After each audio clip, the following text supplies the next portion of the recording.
hey guys, it's Riton Halad. How are you today? Thanks for tuning in, thanks for subscribing, thanks for watching, thanks for sharing, keep it going. So today I'm talking about how to join the dental industry, right? I've been in the dental industry for about, I've been in the dental industry for 15 years. I started off as a dental nurse, and then I went up and up and up and up and up and up and up, and I'm now a dental hygienist. I've done literally everything in a dental practice, from being a receptionist to being a practice manager to being a dental nurse to being an orthodontic nurse to being a implant nurse to being a sedation nurse to being what else? I think that's it. Really, I've done pretty much everything if you think about it, and now I'm a dental hygienist. So how did I join? Joining dentistry can be scary in the start because you're like, oh my gosh, I don't have a clue, I don't know what to do, I don't know if I like it, I don't know if I don't like it. But for me, I joined because I was only a young girl looking for a part-time job to keep me going. And then I joined as a trainee, and then went college, a trainee dental nurse by the way, went college, and then became a qualified dental nurse. From being a qualified dental nurse, I then went ahead and did everything I've told you a minute ago. So my hands are really dry and flaky, so let's put some hand cream. I don't want you guys to see dry hands. Look at that. Anyway, joining dentistry is not that scary, it's not that hard. All you have to do, for young people who want to join as dental nurses, all you've got to do is find a college that trains in dental nursing. Normally they want at least 5 GCSEs, which normally includes English, math, science, and everything else. There's so many subjects you could top it up with. But check with the colleges, reach out to a college in your area that does dental nursing and check their requirements and apply. When you apply to do dental nursing, you really need to start looking for dental practices, looking for positions as a trainee. Because if you become a trainee, you're sort of learning on the job as you're doing your course on the side. So think about that. Some colleges will guide you and help you get your placements where to do your work. So check out with the college. That's dental nurses. For receptionists, normally most receptionists are dental nurses as well. So they've qualified as dental nurses and then worked as receptionists.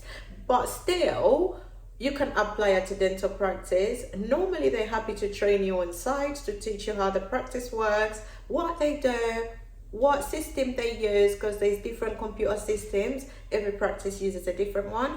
So just reach out to a practice that's advertising a job for a trainee dental nurse or a trainee receptionist and send them your CV. Let them know what you want and take it from there. So I've moved from dental nursing to reception. So now let's go to specializing in different dental nursing roles. When you qualify as a dental nurse, you could become a sedation nurse, you could become an orthodontic dental nurse, you could become an implant dental nurse, you could become oral health educator as well, yes, you could be that. So for that as well, you still need to go back to college, but for you to do that, you need to have your qualification as a dental nurse initially for them to let you on the next course, right? So still look at different courses. They're normally short courses, they're not normally that long. Look at hospitals, dental hospitals, they do those courses as well for dental nurses. So go back, do that training. But normally the college or the college doing the course will want you to have to sort of be working in a practice that does what you want to do. So let's say you want to do orthodontics. They would want you to go to work in a practice that does orthodontics, so then you're getting experience at work.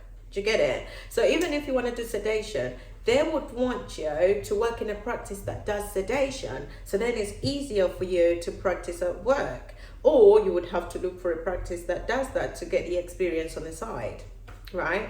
That applies with implant nursing, orthodontics, implants, Some nurses do take x-rays. You would need to still go back and train in radiography to do that. And yeah, so it's quite interesting. Because I've worked in different sectors, I sort of have an idea on anything. So if you want to ask anything, guys, don't be shy. Just go down there, send me a DM or just put a comment. I'll answer the comment. You can reach me on Instagram as well, as you all know, Rita Halad. Subscribe. So yeah, you can reach out and ask me anything. What else? So from doing all those roles, I then became a practice manager because I worked in a corporate company, so they had so many practices, and at the time I was an implant nurse for the boss, so he was happy to put me on training to be a practice manager. So I did do practice managing and I loved it. But it wasn't my thing. I didn't feel like that's what I wanted to do in dentistry. I missed being in clinic because as a practice manager, obviously you're out there in your office or in the reception area dealing with all sorts of paperwork. I was the type of person that loved to be hands-on. Listen, I love being in the mouth. I love touching those teeth. Don't say I'm disgusting. Don't say I'm disgusting, because I love it. Anyway, yeah, so when I noticed that it's not my thing, I applied at university to become a dental hygienist. So to become a dental hygienist, you do need quite a few qualifications. The requirements are a lot higher than being a dental nurse. So they would want you to have some sort of A-levels. So they would want A-levels, let's say in biology or something to do with science. So what I did for me, in A-levels, I didn't do biology, you see. I did sociology. So it didn't really match with the requirements. So what did I do? I then went back to college, got into a course that was access to higher education in biomedical science. Yeah. That helped me apply for hygiene because then I could meet the requirements of biology, right?